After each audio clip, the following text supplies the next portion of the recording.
capítulo 4. No tempo dos primeiros homens.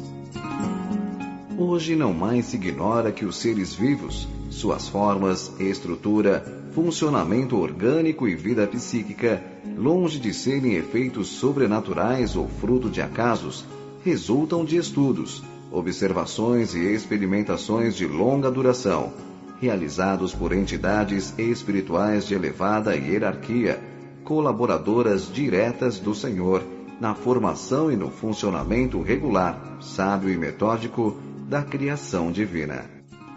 O princípio de todas as coisas e seres é o pensamento divino, que no ato da emissão e por virtude própria se transforma em leis vivas, imutáveis, permanentes. Entidades realmente divinas, como intérpretes, ou melhor, executoras dos pensamentos do Criador, utilizam-se do Verbo, que é o pensamento fora de Deus, e pelo Verbo plasmam o pensamento na matéria.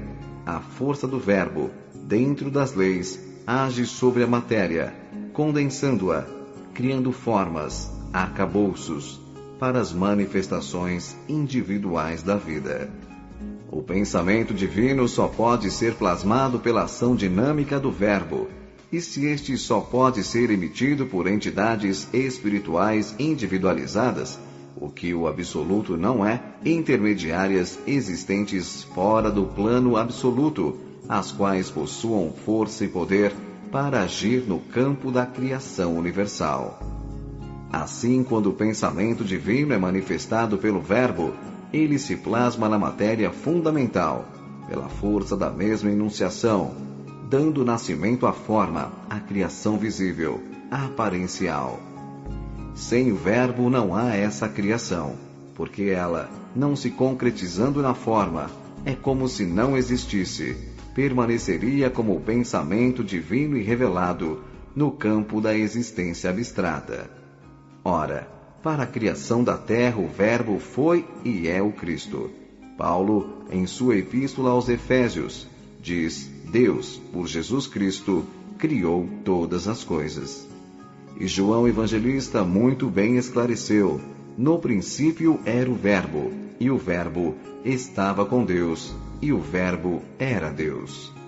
Todas as coisas foram feitas por ele, e sem ele, nada do que foi feito se fez. Por isso é que o Divino Mestre diz: Eu sou o caminho, a verdade e a vida. Ninguém vai ao Pai, senão por mim. Assim, pois, formam-se os mundos, seres e coisas, tudo pela força do Verbo, que traduz o pensamento criador, segundo as leis que esse mesmo pensamento encerra. Noutras palavras, o absoluto pelo pensamento cria a vida e as leis, e entidades espirituais do plano divino, pela força do Verbo, plasmam a criação na matéria, dão forma e estrutura a todas as coisas e seres, e presidem sua evolução na eternidade. Na gênese cósmica, no que se refere à Terra, a ação do Verbo traduziu o pensamento criador, a seu tempo, na constituição de uma forma globular fluídica, emanada do Sol central, que veio situar-se no devido ponto do sistema planetário, como um novo recurso de manifestações de vida para seres em evolução. Circundando a Terra, formou-se uma camada fluídica, de teor mais elevado, destinada a servir-lhe de limitação e proteção, como também de matriz astral, para a elaboração das formas vivas destinadas a evoluir neste mundo em formação. Nessa camada se continham os germes dos seres, conforme foram concebidos pelos espíritos criadores das formas, representando tipos padrões, fluidicamente plasmados para futuros desenvolvimentos.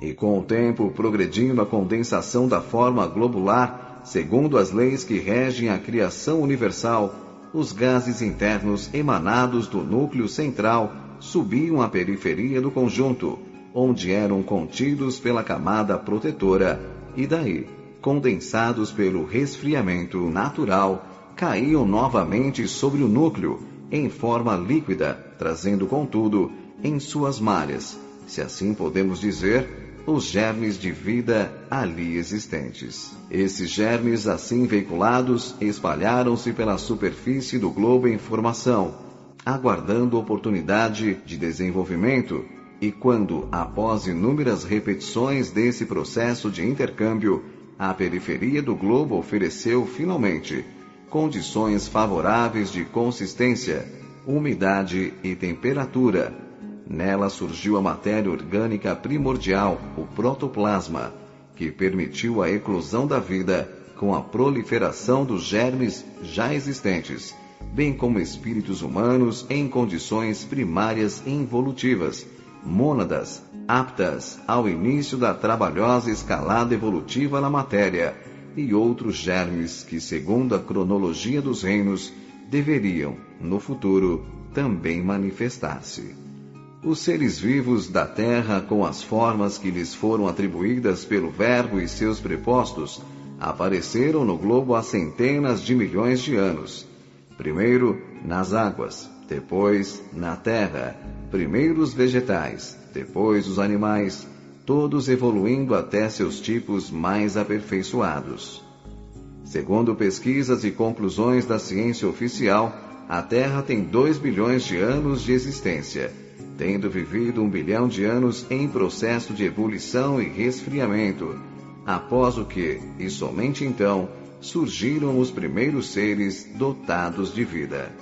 Até Louis Pasteur, 1822 a 1895, químico e biólogo francês, a opinião firme dos cientistas sobre a origem dos seres era a teoria da geração espontânea, segundo a qual os seres nascem espontânea e exclusivamente de substâncias materiais naturais, como, por exemplo, larvas e micróbios nascendo de elementos em decomposição.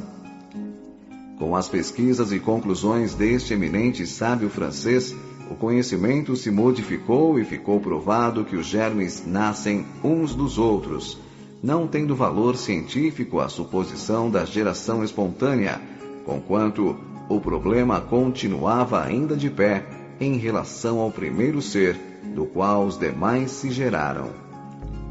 Em 1935, o bioquímico americano Wendell Meredith Stanley, 1904 a 1971, isolou um micróbio incomparavelmente mais primitivo que qualquer dos demais conhecidos até então, e que se reproduzia, mesmo depois de submetido ao processo de cristalização. Como até então nenhum ser vivo pudera ser cristalizado e continuar a viver, daí se concluiu que o ser em questão era um intermediário entre a matéria inerte e a matéria animada pela vida.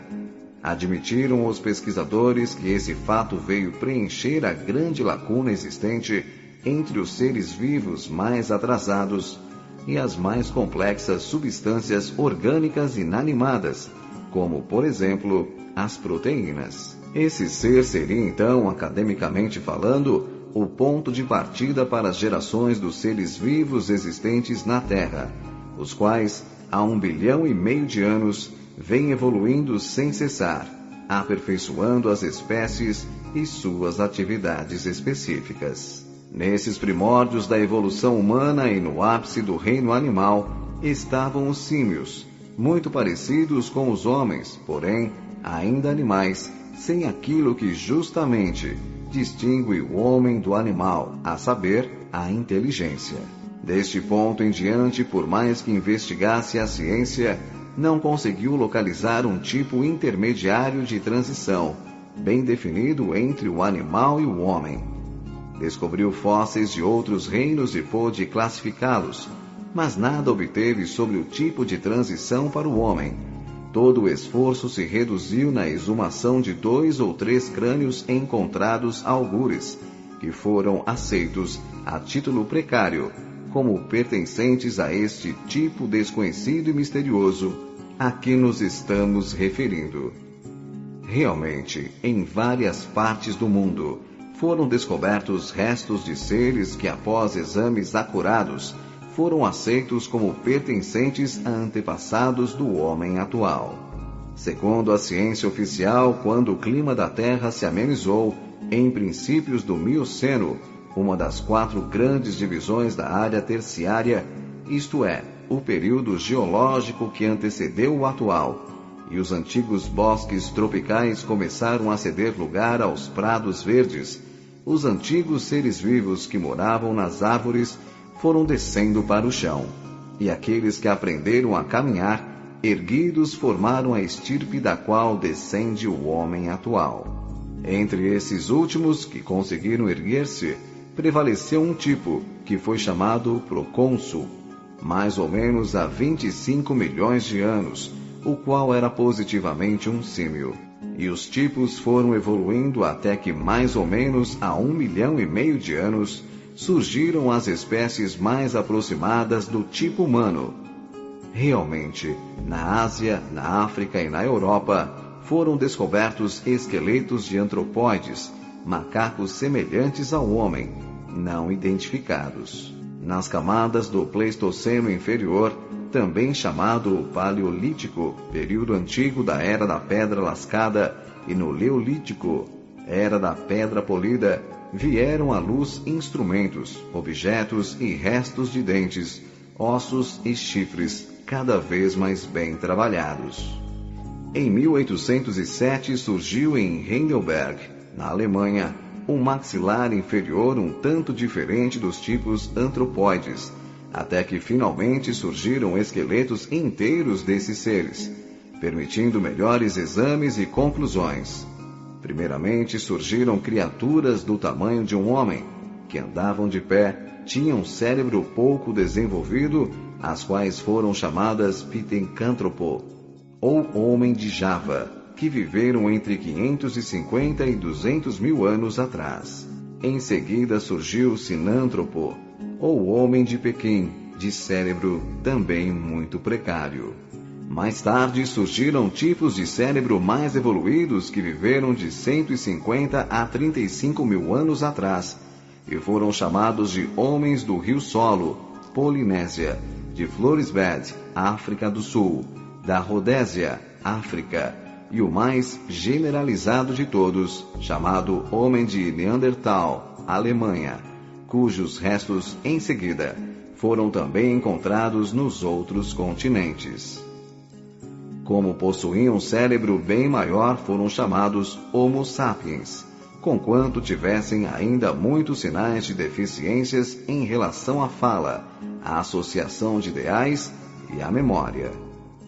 O Neandertal foi descoberto em camadas do Pleistoceno médio, mas logo depois, no Pleistoceno superior, surgiram esqueletos de corpo inteiro e de atitude vertical, como por exemplo o tipo negroide de Grimaldi, o tipo branco do Cro-Magnon, pertencente à 4ª raça, Atlante, e o tipo Chancelad.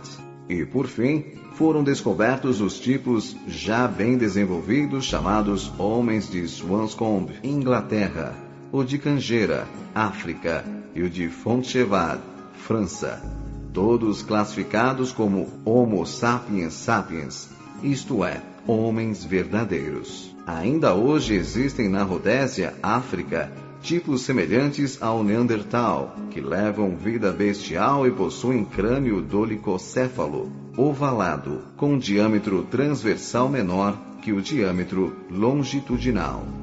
Esses tipos, estudados e classificados pela ciência, conquanto tenham servido de base para suas investigações e conclusões, não valem todavia como prova da existência do tipo de transição.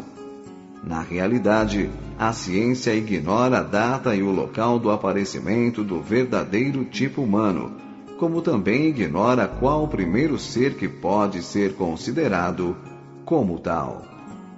O elo, portanto, entre o tipo animal mais evoluído e o homem primitivo se perde entre o Pitecântropo, que era bestial, e o Homo sapiens, que veio 400 mil anos mais tarde. Em resumo, eis a evolução do tipo humano. Símios ou primatas. Tipo evoluído de primata, procônsul, milhões de anos. Homo erectus, Pitecântropo e Sinântropo, 500 mil anos.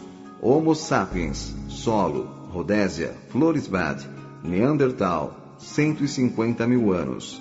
Homo sapiens sapiens, Swanscombe, Cangeira, Fontchevad, Cro-Magnon e Chancelad, 35 mil anos. É bem de ver que se houvesse existido esse tipo intermediário, inúmeros documentos fósseis dessa espécie existiriam, como existem de todos os outros seres vivos, e assim, como houve e ainda há inúmeros símios, representantes do ponto mais alto da evolução dessa classe de seres, também havia os tipos correspondentes, intermediários entre uns e outros.